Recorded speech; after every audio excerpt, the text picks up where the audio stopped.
Hello everyone, good morning সবাইকে। তো এখন বাজে সকাল 9:30টার মতো। এখন চলে এসেছি ঠাকুর ঘরে। এসে আগে তো জানালাটা খুলে দিলাম, দিয়ে এখন গোপুসোনাকে আর কি উঠিয়ে দিচ্ছি। অনেকটা লেট হয়ে গেছে, অন্যান্য দিনে আগে আমার আর কি পুজোটা দেওয়া হয়ে যায়। আজ কালকে যেহেতু সোনার অন্নপ্রাশন ছিল, তাই জন্য উঠতেও দেরি হয়ে গেছে।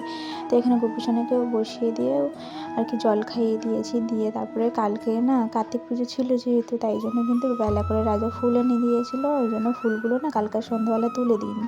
তো সেই ফুলগুলো আবার সকালবেলা তুলে দিয়ে চলে এসেছি বাইরে ফুল তুলতে। ফুল টুলগুলো তুলে আবার দেখছি এই গাছটাতে না অনেকদিন আবার ফুল ফুটছিল না, তো এই গাছটাতে দেখছি আবার দুটো কুড়ি এসে। কী যে ভালো লাগে আমার গাছগুলোতে ফুল ফুটলে, সে আর বলার মতো না।